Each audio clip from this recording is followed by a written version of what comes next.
저희 은혜와 진리 장로교회는 복음으로 세상을 변화시키자는 교회의 비전 아래 세워진 주님만을 섬기는 아름다운 교회입니다. 주일 예배 말씀은 구본진 목사님이십니다. 설교 말씀을 들으시는 중에 하나님의 풍성하신 은혜가 함께 하시길 바랍니다.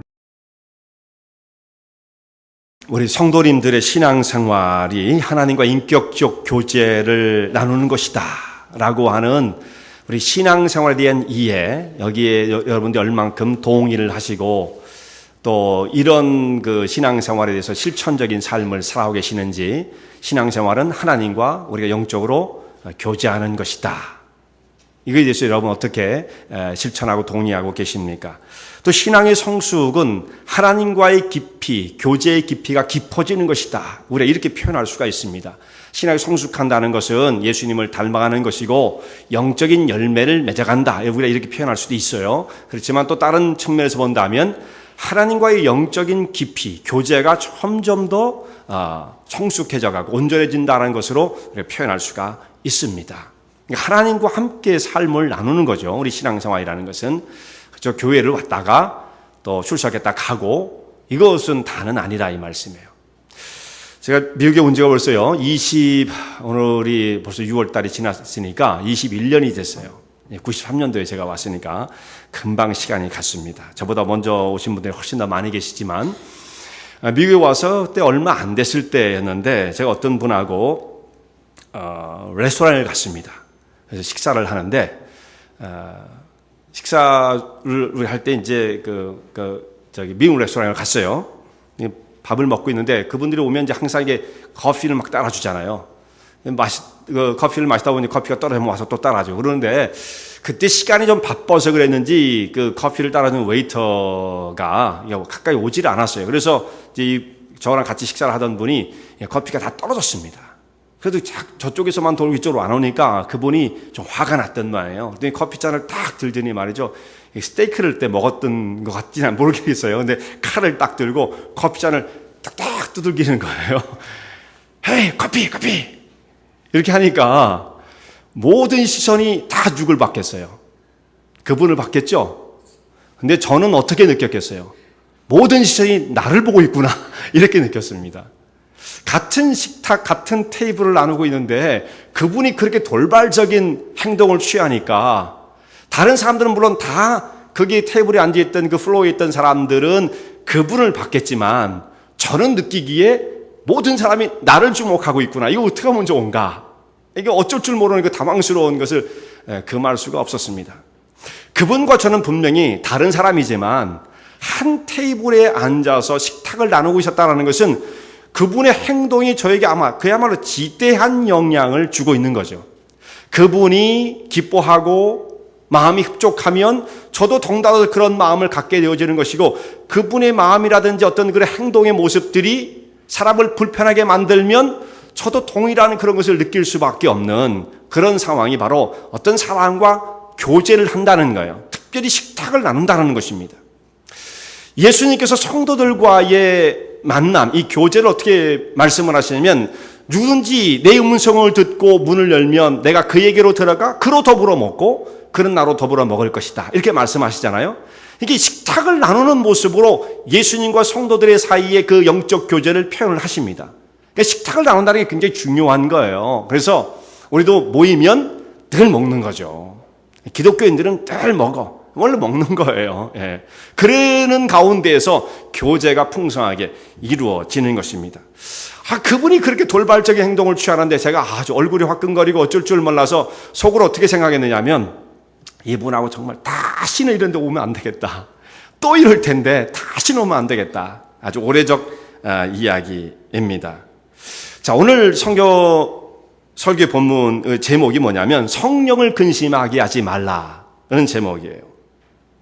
성령께서 근심하신다는 말씀은 무슨 뜻이냐면, 우리와 함께 삶을 나누며 교제하시는 분, 또 그걸 교제로 표현하고 성령께서는 우리 안에 내주하신다고 말씀하시죠.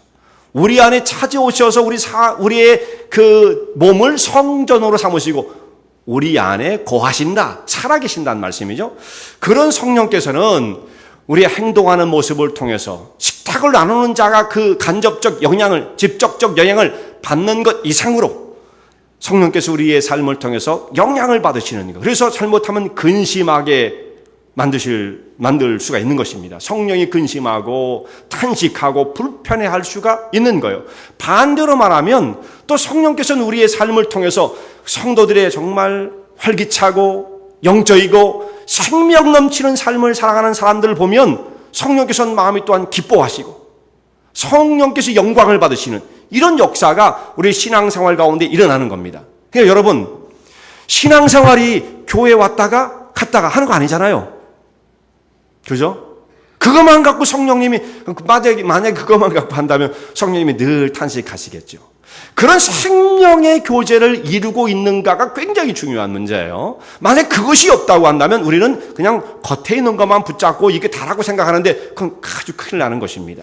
성령께서 우리를 바라보시며 때로는 기뻐하시고 근심하고 계시다라는 말씀이에요. 그것은 얼마만큼 성도들의 삶을 성령께서 깊이 관여하시고 관계를 맺고 계시는가를 설명해 주는 중요한 말씀입니다. 우리 옆집 아이들이 이렇게 노는 모습을 보면서 걔들이 뭐 잘못하면 에휴 쟤들은 어떻게 저렇게 컸어 이렇게 하겠죠. 그 또 더 멀리 사는 애들이 보면 뭐 그냥 그런가 보다 하겠죠. 나하고 관계없는 사람들이 행하는 일들에서는 우리가 그냥 보고만 있습니다. 그리고 크게 영향받지 않아요. 그러나 우리 집 애들이 만약에 무슨 일을 하는데 뭐 잘했다 그러면 제가 영광을 받죠. 기뻐하지 않겠습니까? 그런데 걔들이 학교에서 뭐 야단을 맞았다든지 뭐 큰 일을 저질렀다 그런다면 제가 수치를 당하는 것입니다. 왜 그랬어요? 관계가 있기 때문이죠. 관계. 성령께서도 우리의 삶을 이렇게 관여하시고 바라보신다는 말씀이에요. 기뻐하시기도 하시고 근심하시기도 하신다는 말씀입니다. 하나님의 거룩한 부름을 받은 하나님의 백성들이 이제 그리스도인이 되어서 믿음의 길을 걸어가게 되어지는데 우리가 어떻게 이 삶을 살아가는 것인가? 성령님을 기쁘시게 하고 성령의 간섭과 역사를 통해서 순종하며 그 믿음의 길을 가는 거예요. 그렇게 되을 때 성령께서는 영광을 받으시는 것이고요. 만약 이거 그렇게 되지 않을 경우에는 근심하시는 것입니다. 여기 25절부터 우리가 32절까지의 말씀, 에베소서 4장 25절부터 32절까지의 말씀을 읽었는데 여기에 보면 그 중간 부분에 우리가 채택한 본문의 중간 부분에 성령을 근심하게 하지 말라 이런 말씀이 나오죠. 그 앞뒤로 보면은 여러 가지 권면 사항들이 나와요. 25절부터 쭉 말씀이 나오죠. 그런지 거짓을 버리고 여기서부터 시작해가지고 다른 사람들을 불쌍히 여기고 여기까지 쭉 32절까지 말씀이 앞뒤로 많은 권면들이 나옵니다. 근데 오늘 이 시간에 그 모든 권면들을 하나씩 다 살펴볼 수는 없고 크게 세 가지로 나눌 거예요. 크게 세 가지로 나누어서 세 가지를 생각하고자 합니다. 여기에 대부분 다 들어간다고 생각해요. 첫 번째는 거짓을 버려라 라는 것이고요. 성령을 근심하지 않게 하기 위해서는 거짓된 삶을 살아가서 안 된다 이거죠. 그렇게 해서는 성령이 늘 만약 거짓을 따라 살면 성령이 근심하시는 거죠. 거짓을 버리라. 두 번째는 분냄으로 죄를 짓지 말라. 분노의 문제를 말씀하고 있고요. 세 번째는 더럽고 추한 말을 하지 말라. 이 언어 사용의 문제. 이 세 가지를 중점적으로 오늘 말씀을 상고할 거고요. 여기 도적질하지 말라라는 말과 뭐 덕을 세우고 다른 사람을 불쌍히 여기라는 이 모든 말씀들이 대부분 이 세 가지에 다 들어올 수 있다고 생각해요. 첫째, 거짓을 버리고 각각 이웃으로 더불어 참된 것을 말하라. 이렇게 말씀을 했어요. 뭐 성도들은 당연히 거짓을 버려야죠. 너무나 상식적인 문제 아닙니까? 믿음을 가지고 하나님의 백성이 되었다는 건 너무나 상식적. 이거 뭐 강조할 이유가 없죠. 그럼에도 불구하고 이 문제는 굉장히 중대한 문제예요. 왜냐하면 잘 안 되기 때문에. 이것이 실천한다는 것이 그렇게 간단하고 쉬운 문제는 아닌 것입니다. 어떤 사람들을 보면 말이에요. 거짓에 대해서 아주 너무 이게 느슨한 마음을 품고 계시는 분들이 계세요. 그렇게 되어지면 늘 거짓말을 습관적으로 하게 되어집니다. 그분들이 생각하는 바는 이 땅이 얼마나 복잡하고 어지러운데 이 정도 안 하고는 못 살아요. 그러는 거죠. 나는 양반이에요. 다른 사람들은 어떻게 사는데? 이러면서 이 땅에 사는 동안에 우리도 어느 정도는 그렇게 할 수밖에 없다고 생각하면서 이 거짓을 그렇게 중대한 문제로 생각하지 않아요. 그렇다면 거짓말을 하잖아요. 조그만 거라도 시작을 하게 되어지면 우리가 완벽할 수는 없어요. 그러니까 저는 한 번도 거짓말한 적이 없다라는 것이 아닙니다. 우리가 다 거짓말하고 살아갑니다. 그러나 그렇게도 된다라고 보는 것과 그러면 안 되지 하는 것 갖고는 입장이 완전히 다른 겁니다. 어떤 사람은 그래요. 그래서 괜찮아. 그 정도는 괜찮아.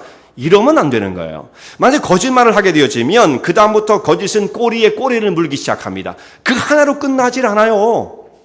그 거짓말을 정당화하기 위해서 또 다른 거짓말을 만들어 또 다른 거짓말을 만들어내고 계속 끝없는 거짓말을 생산해내고 결국은 작은 것으로 출발했지만 그 사람은 전체가 거짓 투성이의 사람이 되고 만다 이 말이에요. 그러면서도 나만 그러나 나는 양반이야. 다른 사람들은 더해. 얼마나 심각한 거짓말들을 하는데 이런 식으로 해서 자기의 삶을 정당화시키려고 하는데 대수롭지 않은 것으로 생각하지만 이 거짓을 그러나 결과는 굉장히 중대한 것입니다. 왜냐하면 성도들이 거짓을 말하게 되었지만 문제가 뭐냐? 영적인 삶이 변하지 않는다는 게 제일 심각한 문제예요. 절대로 신앙의 진보가 이루어지지 않습니다. 그런 사람에게 있어서는. 그럼 신앙이 뭡니까?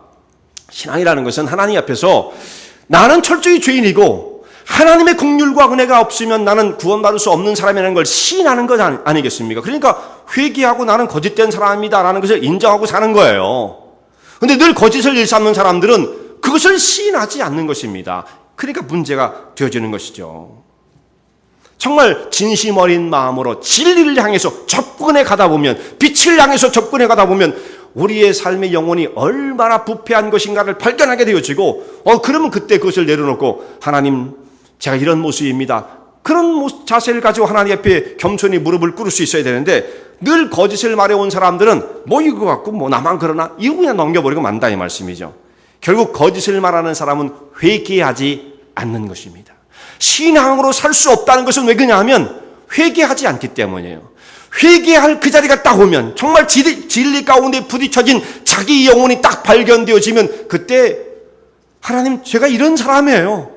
저는 이런 인간입니다. 그렇게 내려놓으면 끝나는 거거든요. 그러면 하나님께서 그냥 끌어안으시고 하나님의 위로와 긍휼을 더해 주시는데 그때 그런 찬스에 어떻게 되냐면 이런 사람들은 거짓을 삼아왔던 사람들은 그것을 살짝 피해버립니다. 나만 그런 거 아니고 이런 식으로 해서 그 회개의 기회를 잃어버리고 마는 거죠. 회개할 마음이 없는 거예요. 그것도 거짓으로 위선을 넘겨버리고 마는 것입니다. 그렇게 된다면 모든 관계가 끊어지고 마는 것이죠.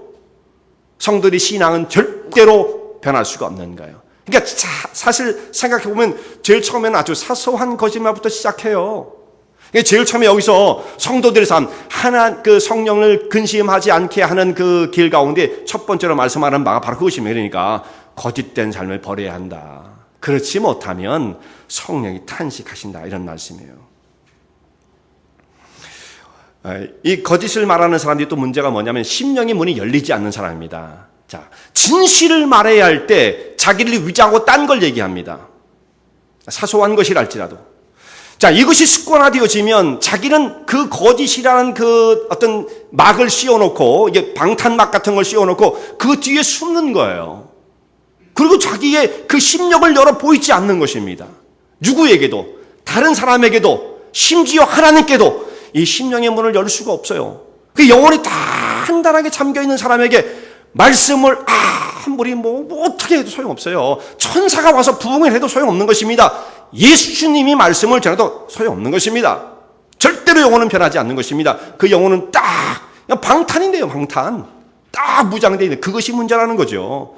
거짓됨이라는 것은 단순히 몇 가지의 거짓말을 했다가 아니라 위장하고 살아가는 삶의 모습이라는 뜻이에요.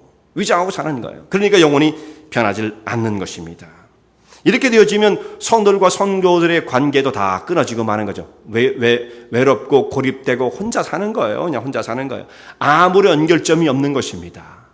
자, 다른 사람과 내가 연결되어지지 못하고 그런 인격적인 교제를 이룰 수 없는 사람이라고 한다면 아예 모르는 사람이 하나도, 아는 사람이 하나도 없다. 그런 사람은 없죠. 알긴 알지만 얼굴만 알고 사는 겁니다.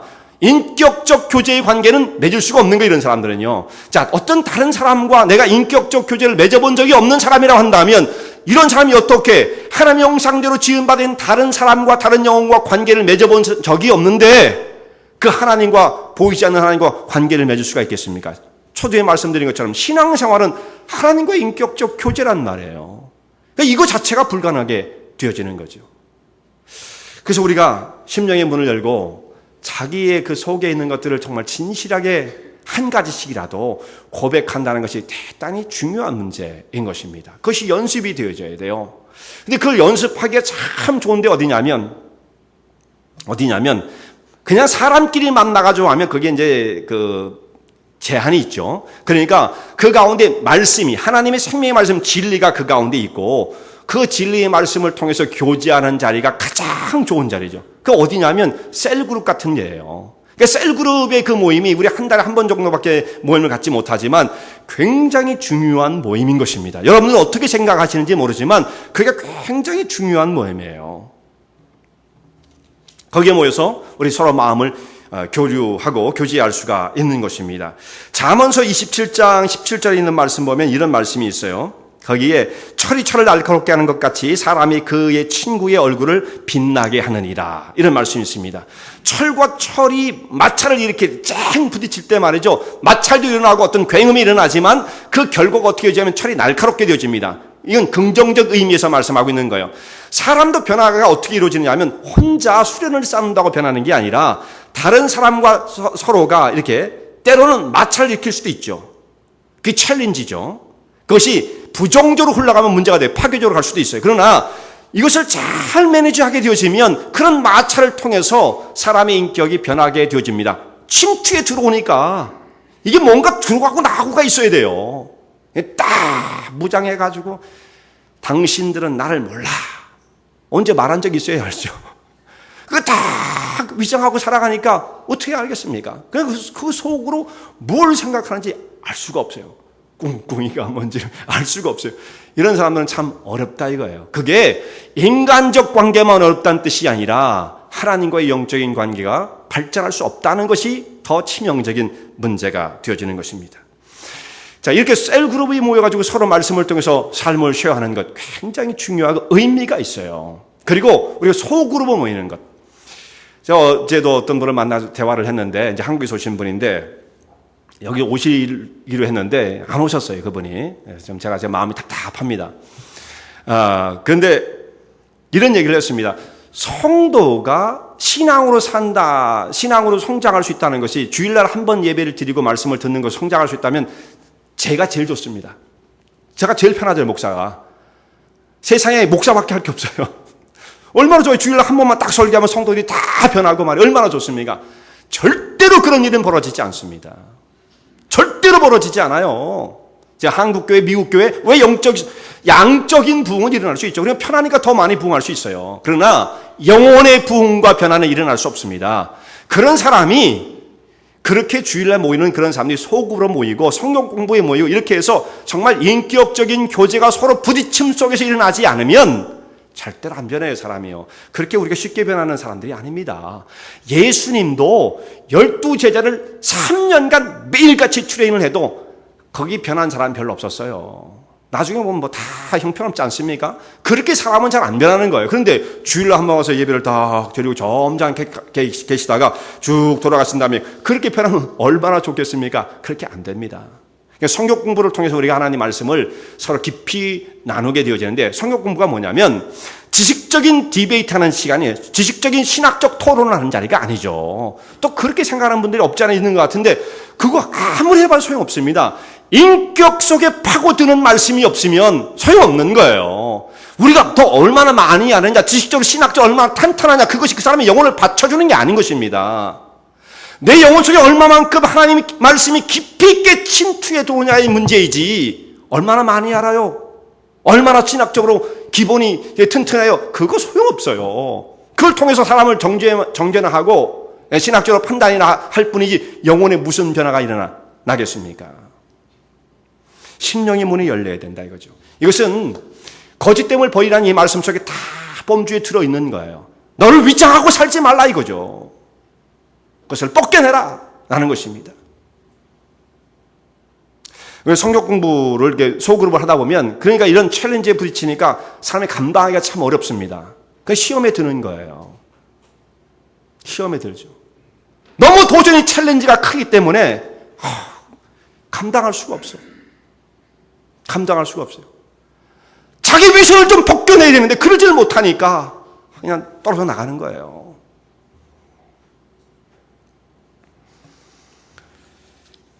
이게 서로 이게 영향을 주는 가운데서 이런 심령의 모습이 새로워질 수 있다라는 것을 말씀하고 있는 거죠. 그래서 거짓됨을 버려라. 그렇지 못한다면 성령은 근심하신다는 말씀입니다. 두 번째, 분을 내어도 죄를 짓지 말고 해가 지도록 분을 품지 말라, 이렇게 말씀을 했어요. 사람이 어떤 상황을 만나면 이제 분노가 일어나죠. 그런데 여기 있는 말씀에도 26절에 사람이 분을 품을 수 있다라는 걸 말씀해요. 그 가능성을 말씀하십니다. 가능성. 누구에게나 다 있는 거예요. 그렇지만 그 분노를 밖으로 흘려내 보냄으로써 죄를 짓는 일들은 하지 말아라, 이렇게 말씀하고 있는 것입니다. 그러니까 이 분노를 조절할 것이냐, 그 밸브를 잘 컨트롤해서 조절할 것이냐, 아니면 그냥 확 열어가지고 밸브 밖으로 이 분노를 표출해낼 것이냐, 이 분노를 어떻게 조절할 수 있느냐, 이것은 자기의 의지와 인격에, 정신에, 마음에, 신앙에 달려있는 거예요. 그건 내 영역입니다. 내 영역. 물론 내가 하고 싶어야 다 되는 건 아니지만 그러나 그 사람 책임이죠. 내 책임이 아니라고 말할 수 없잖아요.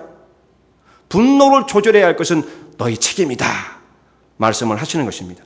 자, 분노가 일어나는 것은 내추럴한 겁니다. 누구든지 분노는 품을 수가 있어요. 여기 순한 양같이 보이는 분이라 할지라도 아무런 그런 생각을 안 할 것처럼 보여도 분노를 품지 못하는 사람이라고, 분노를 느끼지 못하는 사람이 한다면 그분은 영혼과 마음이 죽은 거예요. 사실은 그렇게 될 수가 없습니다. 이것은 그냥 어떤 일에 의해서 반응이 나타나는 거지 분노 자체가 나쁜 건 아니에요. 예를 든다면 이런 것입니다. 뜨겁다는 것을 딱 잡았을 때 뜨겁다는 것을 그것을 그냥 느끼지 않습니까? 뜨겁다, 깜짝 놀라잖아요. 그 어떤 지식적으로 판단을 하고 계산을 하고 이게 몇 도인지, 이 정도 되면 뜨거운 거고 이러면 될지도 모르고 이걸 피하기 위해서는 어떻게 동작을 취해야 되고, 그렇게 하다 보면 벌써 병원에 실려가는 거죠. 그것은 지식적인 판단을 가지고 찾아내는 것이 아니라 본능적으로 하는 거죠. 뜨겁다, 빨리 피해라, 그렇게 되는 겁니다. 그런 것처럼 분노는 내 의지와 관계없이 확 튀어져 올라오는 게 분노예요. 그건 품을 수가 있어요. 근데 그 다음부터의 문제죠. 성경에서도 여기 보면 말씀이 분을 내어도 26절에 그렇게 되죠. 분을 내어도. 이게 분을 내라는 것처럼 보이는데 그런 뜻이 아닙니다. 이 번역을 이렇게 하면 오해의 소지가 있어요. 너희가 분노 가운데 있더라도, 그렇게 표현하는 게 좋아요. 혹시 분노가 마음속에 일어난다 할지라도 죄를 짓는 자리까지는 나가지 말아라, 그런 말씀이죠. 분노를 일어날 수가 있어요. 근데 그 다음 이걸 어떻게 조절할 것이냐의 문제인 것입니다. 그래서 이 분노가 막 일어난 어떤 사람들은 막 이제 즉각적으로 이제 반응이 막 나와가지고 막 이제 막 말이 거칠어지고 막 폭력적으로 되고 막 자기를 컨트롤하지 못하고 막 물건을 집어던지고 막 물건을 부시고 이런 폭력적인 사람들이 있잖아요. 그런 사람들을 우리가 뭐라고 그러냐면 분노 조절 장애라고 그러거든요. 분노 조절 장애를 겪고 있는 정신질환자, 심각하게 말하면. 이 아주 심각하면 그 사람들은 이제 정말 닥터를 만나야 되고 약을 먹어야 됩니다. 그걸 조절할 수 있도록 약을 먹어야 돼요. 중요한 건 뭐냐면 그런 사람들에게 의학적인 처방만이 중요한 것이 아니라 왜 그렇게 되었는지를 생각해야 돼요. 왜냐하면 그 정신과 의사들은 그렇게 얘기하죠. 어렸을 때 충동장애 이런 것들을 받아가지고 스트레스를 받는 가운데 그걸 분노를 조절할 수 있는 그런 환경을 적절하게 훈련받지 못했고 그런 환경에서 막 눌려 살다 보니까 이 분노가 쌓여서 그렇게 됐다, 뭐 이렇게 원인을 진단할 수 있지만, 우리가 성경주 신앙적으로 생각한다면 이런 것입니다. 어떤 분노가 일어났을 때 어떤 식으로 처리해 왔느냐가 문제예요. 그 사람이 길들여 와 있는 모습대로 사람은 살 수밖에 없는 거죠. 내가 트레인 받은 대로 살 수밖에 없는 거예요. 그러니까 지금까지 이렇게 살아왔는데 갑자기 다른 모습이 나오기는 어려워요. 분노가 일어날 때마다 즉각적으로 반응을 나타냈던 사람들은 늘 그런 식으로 트레인 되었기 때문에 자연스럽게 그렇게 되어지는 겁니다. 분노를 냈더니 문제가 해결되더라, 마음이 시원하더라, 이렇게 되어버리면 항상 그 상황이 오면 그렇게 되지 않겠습니까? 성경에서 말씀하는 바는 분을 품어도 혹시 분이 나오더라도 죄를 짓지 말아라, 그걸 컨트롤해라 라고 말씀하는 거예요. 그걸 내보내지 말아라 이거죠. 그리고 해가 지도록 분을 품지 말아라, 이렇게 말씀합니다. 해가 지도록 분을 품지 말아라. 그러니까 이 분노를 해결을 해야 돼요. 자, 어떻게 해결할 것이냐. 여기 해결 방법은 성경에 말씀되어 있지 않아요. 분노가 일어날 때 어떻게 해결하라 말씀은 없죠. 그러면 성경에서는 분노 해결 방법에 대해서 아무런 말씀을 하지 않느냐. 이걸 성경을 종합적으로 본다면, 자, 우리가 분노가 그렇게 일어난다 할지라도 여기서 암시하고 있는 바는 뭐겠습니까? 하나님 우리는 능력도 없는데 어떻게 이걸 참을 수가 있습니까? 그런 사람들 향해서 너희가 받은 하나님의 사랑과 긍휼과 예수님께서 걸어가신 그 길, 십자가의 길, 이 모든 것을 통해서 우리가 하나님의 거룩한 백성이 되어진 그 은혜를 받았다고 한다면 그 풍성한 은혜 속에서 내게 지금 닥쳐온 그런 분노와 아픔들을 이겨낼 수 있어야지. 그걸 얼마든지 소화시킬 수 있어야지. 더 하나님의 풍성한 사랑을 생각해 그 가운데 안겨야 돼. 그런 메시지를 던지고 있는 거죠. 이 말씀이 안 적혀 있어도 성경을 통해서 우리가 그걸 발견할 수 있잖아요. 그러니까 그걸 통해서 우리가 분노가 해소되어야 하는 겁니다. 그런데 이것이 안 되고 해가 지도록 밤이 지나고 이제 그 다음 날 될 때까지 이제 그 분노를 품고 잠자리에 들게 되면 잠을 자면서 어떻게 생각해요? 그 사람이 나한테 모욕을 주었다. 내게 그 정말 그럴 수 없는 수치심을 안겨주었다. 나도 때가 되면 보복을 할 거다. 뭐 이런 마음들을 막 그 마음속에 간직하고 잠을 잤다 생각해 보세요. 그리고 그 다음 날이 됐어요. 그 다음 날 됐지만 내가 실행을 옮기지는 않았어요. 실행을 옮기지 않아도 이 세상에 있는 법에는 실행으로 옮기지만 않으면 죄가 아닙니다. 괜찮습니다. 세상은 속으로 무슨 생각을 품도 상관없어요. 실행만 안 하면. 그러나 성경에서는 그렇게 말씀하지 않습니다. 네가 비록 실행할 기회를 얻지 못했다 할지라도 그 마음속에 그런 분노를 품고 사람을 미워하고 정죄하며 보복의 기회를 엿보고 있었다고 한다면 한 거나 다름없다 이거죠. 그럼 결과가 나한테 나타나게끔 돼 있어요. 다른 사람을 미워하고 보복하고자 하는 마음, 분노의 마음을 끌어안고 살게 되어진다면 그 사람은 어떻게 되겠습니까? 심령이 황폐해지는 거죠. 영혼이 황폐해지는 겁니다. 얼마나 강팍해지겠습니까? 영혼이. 그게 하나님을 믿는 사람들의 심령이라고 말할 수가 있겠습니까? 결국은 그 모든 것이 제게 쌓이는 거예요. 여러분, 의학적으로 심장병과 위장병은 이게 다 스트레스, 분노에서 나오는 것이라고 거의 규정이 되어 있지 않습니까? 그래서 어떤 사람은 병원에 가가지고 여기가 아파가지고 위가 아파가지고 병원에 가잖아요. 그 내시경을 수도 없이 해요. 아무리 의사가 들여봐도 이거 뭐 약이 없다는 약이. 하나도 잘못된 데가 없습니다. 약으로 고칠 수 있는 데가 없습니다. 그러는 거 어떤 사람은. 그게 왜 그러냐면 그냥 속에 막 우라통이 터져가지고 그 분노 때문에 여기 속에 병이 드는 거죠. 근데 겉으로는 안 나타나니. 뭐 렌즈로 앞만 봐도 아무 문제가 없는 거예요. 무슨 뭐 암도 아니고 뭐 궤양도 아니고 아무 문제가 아닌 거예요. 그래서 약이 없는 거죠. 이제 그렇게 마음속에 스트레스를 받고 분노의 마음을 갖고 있으면 결국은 우리의 뭐 신체의 그런 부작용으로 나타날 수밖에 없죠. 우리 병이라는 게 거의 대부분 그렇죠. 근데 뭐 꼭 그분이 문제라기보다 이 세상에 사는 삶의 모든 문제가 그렇게 스트레스가 많은 겁니다. 그런데 그 삶을 살아가면서도 우리가 다른 사람을 미워하는 그 마음을 가지고 있다고 한다면 이거 우리가 얼마나 정말 큰 해가 되어지는 것입니까? 그리고 성령님을 근심되게 하는 것입니다. 해가 지도록 불을 품지 말아라. 마귀로 너희로 틈을 타지 못하게 하라. 말씀을 하시는 것입니다. 만약에 우리가 이것을 계속해서 그 분노를 품게 되면 마음은 굳어질 대로 굳어지고요. 무감각한 자가 되어지는 거죠. 그래서 뜨거운 걸 딱 만지면 뜨거워 금방 느끼게 되는데 나중에 이 무감각해지게 되어지면 자기가 분노를 품고 영혼이 황폐하게 된 사람들은 성령께서 무슨 말씀을 하셔도 다 이그노 하는 거예요. 듣지를 못해요. 나하고는 관계없는 것이 되어버리고 마는 겁니다. 자기 나름대로는 심각한 문제들이 있는 거예요. 자기 나름대로는. 그러나 하나도 영적이지 않은, 하나도 생산적이지 않은 그런 문제를 가지고 자기 나름대로는 심각하게 어떤 길을 가는 거죠.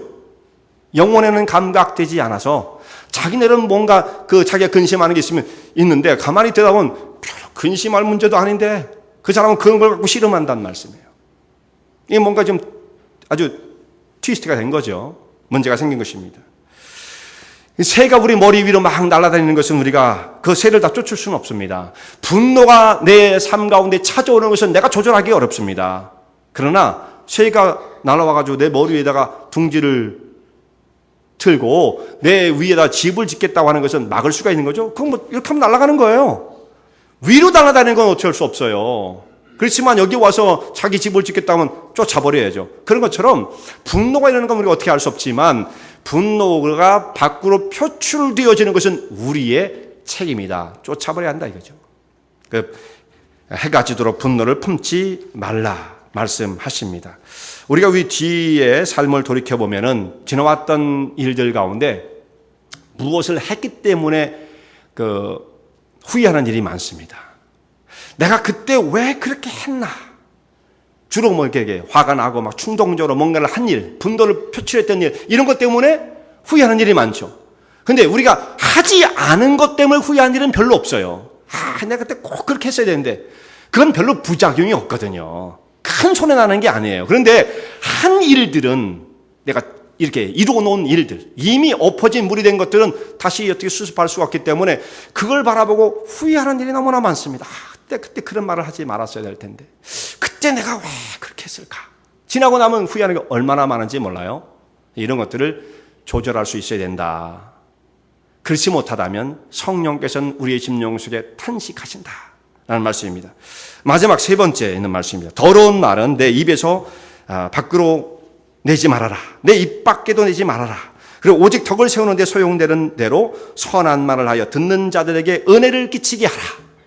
아유, 어려운 말씀입니다. 이게 쉬운 일이 아니잖아요. 하여튼 우리 입을 통해서 더러운 말이 밖으로 나가지 않도록 하라라고 당부하고 있고요. 이것이 안 되면 또한 성령께서는 근심하신다는 말씀이죠. 우리 성도들의 언어 생활은 정말 너무나 중요한 문제인 것입니다. 왜 사람의 말이 그렇게 중요하냐면, 사람의 이 말은 말이죠, 탁 말하면 휙 없어지고 마는 겁니다. 제가 지금 이렇게 말을 해도 다 없어지고 마는 거죠. 녹음을 하긴 하지만 다시 안 들으면 없어지는 거잖아요. 그런데 이 사람의 말은 굉장히 능력 있고 의미가 있어요. 파워풀한 것입니다. 이 사람의 말이라는 것은, 왜냐하면 그 사람의 속의 인격이 언어를 통해서 표출되어지는 겁니다. 말은 말 따로, 이 사람의 마음의 상태 따로가 없어요. 그 사람이 갖고 있는 온 인격이 말을 통해서 나오게끔 되어 있다 이 말이에요. 그러니까 그 사람이 말하는 걸 딱 보면 그 사람이에요. 그게 거짓말을 잘한다, 거짓된 사람이죠. 위선적이다, 위선자가 되어지는 것입니다. 허풍쟁이다, 허풍쟁이가 되는 겁니다. 말을 통해서 다 나오는 거예요. 근데 말이 신중하고 진실하다, 그럼 진실한 사람이죠. 말을 통해서 모든 것이 다 결정되어지고 마는 것입니다. 그런데 우리가 이런 말을 하잖아요. 어떤 사람은 말하는 걸 보고, 야, 그 사람은요, 말은 그렇게 해도 속은 착해요. 알고 보면 굉장히 착한 사람, 이런 말 우리가 많이 하잖아요. 그게 다 거짓말이다 이거죠. 거짓말. 말이 안 되는 말입니다. 그런 것은. 말은 그렇게 해도 속은 착하다. 아니에요. 속이 그러니까 그런 말이 나온 겁니다. 무슨 그렇게 말을 거꾸로 하면 안 되죠. 그 사람이 말하는 것이 곧 그 사람의 인격이요 삶인 것입니다. 이건 달라지지 않아요. 그리고 우리 어쩌다가 실수하죠. 실언을 할 때가 있어요. 저도 그럴 수가 얼마든지 있죠. 근데 실언도 그 사람의 일부입니다. 내가 실언이라고 고백하긴 하지만, 그때 정말 제가 실수했어요. 그때 그거는 저는 아니에요. 그럴 수는 없죠. 제가 그런 말을 했기 때문에 죄송합니다, 실언을 했습니다라고 자기 잘못을 시인할 수밖에 없는 것이, 그건 저는 아니었어요. 그럴 수 없잖아요. 내 속에서 나온 거예요. 나의 삶의 일부요, 내 심령 깊은 곳에 간직되었던 것이 어느 순간 쉽게 튀어났던 것뿐입니다. 그러니까 말은 그렇지만 심령은 만나보면 착해요. 그런 사람 없다 이거죠. 말하는 것대로 그 사람은 평가를 받을 수밖에 없는 것입니다. 그래서 성경에서는 그렇게 말씀해요. 야고보서 1장 26절 말씀 보면, 누구든지 스스로 경건하다 생각하며 자기 혀를 제갈먹이지 아니하고 자기 마음을 속이면 이 사람이 경건은 헛것이다. 말을 하는 것 그대로죠. 경건하다고 하면서도 자기 말을 이걸 절제 못하고 막 한다면 그건 경건 아니다 이거죠. 경건은 한데 말은 그렇게 성립 안 된다 말씀이죠. 네. 야고보서 3장에 또 말씀을 하십니다. 우리가 다 실수가 많으니 만일 말에 실수가 없는 자면 곧 온전한 사람이라 너희 온 몸도 근래 씌우리라. 자신의 혀를 제어할 수 있는 사람이라고 한다면 인격이 그만큼 도달한 사람이란 뜻이죠. 말을 어떻게 하느냐? 인격이 고의까지 갔다라는 것입니다. 그러니까 이건 내 인격을 그대로 표현해주고 있는 말씀인 것입니다. 그러니까 여기 말씀 보면 너희의 더러운 말은 입 밖에도 내지 말아라. 속에 있는 거예요. 그러니까 이걸 잘 컨트롤해야 돼요. 이건 더러운 거야, 말하면 안 돼. 절제해야 돼. 이건 조심해야 돼. 자꾸 자기를 다스려야지. 나는 원체 솔직하기 때문에 하고 다 끌어놓으면 안 돼요. 그건 잘 조절할 수 있어야 한다 이런 말씀이죠. 우리 성도들이 언어 생활을 하는 가운데 이런 말들을 합니다. 우리가 말을 하다 보면 점점 말이 이게 거칠어지죠. 지금 언론 같은 데를 보면 막 막말투성이잖아요. 막 거칠어지기가 끝이 없지 않습니까? 서로 상승을 해가지고. 근데 어떻게 보면 옆에서 말이죠. 그런 말을 딱 해주는 걸 보면 시원하다 그런 것도 없지 않아 있습니다, 사실은. 그러니까 사람은 자꾸 말을 하다 보면 말이 거칠어지고 이게 좀 무서워지는 거예요. 자, 그렇게 해야만 속이 직성이 풀리는 경우가 있는 거죠. 그런데 성경에 있는 말씀 보면 말을 어떻게 되느냐. 너희 마음을 시원하도록 말하라가 아니라 어떻게 돼 있어요? 다른 사람에게 은혜를 끼치게 하라. 이렇지 않습니까? 그냥 니들 마음이 당사자의 마음이 시원하면 그 최고지. 이렇게 말씀하지 않습니다. 예. 다른 사람이 그 말을 듣고 정말 은혜를 받고 심령이 새로워질 수 있다는 것, 이것이 정말 귀한 것이다 라는 것을 말씀하고 있는 것입니다. 우리 성도들이 서로 대화하는 중에 자기 말 자체가 이 문제가 있구나 하는 것을 우리가 스스로 다 압니다. 그래서 우리가 이런 말을 하잖아요. 대화를 하다가 보면 무슨 말을 막 하다가 이게 이 정도 말 갖고 안 될 것 같으면 이제 딱 잠깐 끊었다가 속된 말로 말입니다. 그러면서 이제 딱 얘기를 시작한단 말이에요. 속된 말. 이 속된 말이라는 말을 자기가 하고 있는 걸 보면 아, 내가 지금 말하는 게 속되다는 걸 본인이 안다는 거죠. 본인이 알아요. 자기가 몰라서 말하는 게 아니면 속되다 알아요, 본인이. 그리고 얘기를 하네요. 듣는 상대방에게 준비해라 이거죠. 속된 말 나가니까 이제 준비해라 이겁니다. 서로 상대방도 알고 나도 아는 문제인데 그렇다고 한다면, 안다고 한다면 그 말을 꽉 다물어라 이거죠. 입 밖에 내지 말아라 이거예요. 입 밖에 내지 말아라. 참 어려운 거죠, 물론. 좀 더 심한 경우는 어디까지 갑니까? 속된 말에서 또 한 단계 더 가면 어디까지 가요? 막말로 말이죠. 여기까지 또 나간단 말이에요. 예. 내가 지금 하는 말 막말이니까 조심하고 들으라 이거죠. 긴장해라. 자, 이런 자기가 알아요, 자기가. 내가 지금 말하는 것이 이게 그 차원이구나. 그렇다고 한다면 스탑을 해야죠. 성도들이 살아가는 삶의 모습을 말씀하고 있는 거예요. 몰라서 나오는 거 아니라는 거 분명하죠? 자기가 입으로 시인해놓고 말을 하는 거예요. 그러니까 이런 말은 내 입 밖에서 내지 말아라. 다른 사람에게 은혜되는 말을, 은혜를 끼치게 해서 은혜되는 말을 하라라고 말씀을 하고 있는 것입니다. 자, 이런 말들을 하게 되면 정말 사람의 마음이 아프고 고통스럽고 말을 듣는 사람들이 상처를 받고 어려움을 겪는데 말하는 사람은요, 어떻게 되느냐? 시원해요. 말하는 사람은. 그래서 잠언서에 어떻게 말씀하냐면 특별히 다른 사람에 대해서 좋지 않은 말을 하는 것을 남에 대해서 헌담하는 자는 마치 별식과 같아서 그 사람 배 깊은 데로 들어간다. 그럼 별식이 뭡니까? 맨날 집에 똑같은 그 밥만 먹다가 뭔가 진수성찬을 차려놓은 데 가서 맛있게 먹으면 야, 어떻게 세상에 이렇게 맛있는 게 있나 하고 막 먹잖아요?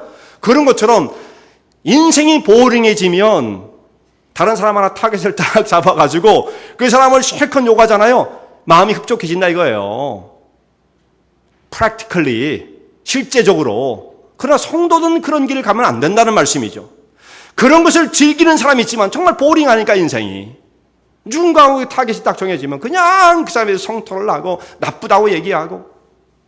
한국의 모습이 그래요. 근데 우리도 그런 습성이 있는 거죠. 그냥 누구 하나 못 끌어내려가지고 좌파 우파 나눠서 그 하는 거 보면 야, 우파만 잘하는 거 아닙니다. 좌파만 못하는 것도 아니고 다 똑같아요. 저는 볼 때. 그 진영 논리에 빠지면 안 돼요. 우리가요. 진영 논리. 그러면 서로 똑같이 헐뜯고 있는 거예요. 자, 남의 말 하는 것 이것도 조심하라 말씀을 하십니다. 이렇게 우리가 이 좋지 않은 것을 행하면서 사람이 즐기고 있다고 한다면 성령께서는 그 심령 속에 내주하시면서 얼마나 근심을 하시겠습니까? 자, 성령께서 정말 내 심령 속에 드셔서 근심을 하신다면 그 사람 당사자의 삶은 어떻겠어요? 자, 성령께서 내가 답답하고 근심하고 고통스럽다라고 하신다면 그 사람의 당사자의 영혼은 어떻게 된 겁니까 이미? 그것은 뭐 말할 것도 없는 거죠. 본인인데 본인. 그런데 성령은 탄식함에도 불구하고 본인은 느끼지를 못해요. 무감각해졌습니다. 그렇다면 정말 문제가 되어지는 것입니다. 성령께서 탄식을 하고 한숨을 쉬다가 내가 정말 견딜 수 없다 이런 고통을 말씀하심에도 불구하고 성도들이 그것을 들을 수 없다고 한다면 이건 정말 큰 문제죠. 그걸 뭘 말해주는 겁니까? 관계가 단절되었다. 벽이 높이 쌓아졌다. 하나님과의 어떤 관계도 이제 이룰 수 없는 단계로 떨어지고 말았다는 것을 말씀하고 있는 겁니다. 성령의 역사가 우리 심령 속에 만약에 잠잠해진다고 한다면 그 사람의 영혼의 상태가 어떻겠습니까? 아무리 교회를 와도. 왜 교회 오는 걸 너무 대단한 것을 여기거든요. 그거 대단한 거 아니거든요. 대단한 거 아닙니다. 아주 기본의 기본을 지금 하고 있는 것 뿐이지 이거 갖고 모든 걸 다 설명하려고 하면 안 돼요. 이거 좋지 않으면 그건 말도 안 되는 거죠. 이걸 통해서 우리의 신앙생활을 통해서 정말 주님 앞에 드리는 삶을 통해서 주님과의 인격적 관계와 교제가 얼마나 더 깊어지고 발전되어 나가는가 그곳을 향해서 우리가 나아갈 수 있는지 그게 삶의 실천을 통해서 나타나야 한다 이 말씀이에요. 성령은 탄식하고 계시는데 정작 자기의 영혼은 너무 단단해져 있고 굳어 있고 심령이 죽어 있어서 병들어서 무감각한 상태에 되었다고 한다면 이것은 정말로 심각한 무서운 상태에 빠져 있는 것입니다. 성도들은 믿음을 가지고 살아가는 사람들입니다. 본능으로 움직이는 사람들이 아니에요. 자, 내 심령 속에 뭔가 하고 싶은 마음이 막 올라올 때 그대로 따라가는 사람들 있잖아요. 그것은 사람의 모습이 아닌 거예요, 그건요. 동물들은 그렇게 삽니다. 동물들은 내가 하고 싶은 거 있다. 저걸 먹고 싶다. 그러면 그걸 잽싸게 빨리 신속하게 가서 능력 있게 낚아채면 그 동물은요. 능력이 있는 거고 선입니다. 선. 동물의 세계는 그런 겁니다. 유능한 거죠. 그게. 약삭 빠르고. 근데 사람은 그렇게 사는 게 아니에요. 내가 하고 싶은 대로 동물은 자고 싶을 때 자고 먹고 싶을 때 먹고 자기가 하고 싶은 것을 능력 있게 행하면 선이고 능력이 있는 거예요. 그 동물은. 그러나 사람은 그렇게 사람을 평가하지 않습니다. 아무리 하고 싶은 것이 있어도 이렇게 하면 안 돼. 육신이 이끈 대로 굴복하지 아니하고 하나님의 인도하심을 따라 삶의 방향을 다시금 수정하고 자기를 추스리는 것, 이것이 성도들이 삶을 살아가는 삶의 길이란 말씀이에요. 이 땅에 우리는 많은 유혹이 있습니다. 믿음을 가지고 살지만 역시 여전히 우리도 제한되어 있는 육신의 그 굴레 가운데 붙잡혀 있는 것들이 얼마나 많은지 몰라요. 그렇지만 육신의 종이 되어 끌려가는 삶이 되어서는 아주 곤란한 것입니다. 오늘 우리 심령 속에 찾아오셔서 우리의 주인이 되시고 나의 삶을 간섭하시고 생명의 길로 구속의 그날까지 우리 삶을 그야말로 보호하시며 인도하실 성령님의 간섭과 인도를 따라서 믿음으로 주님과 함께 동행하는 가운데 정말 풍성한 하나님의 사랑과 은혜가 여러분의 삶 가운데 넘쳐지게 되기를 바랍니다.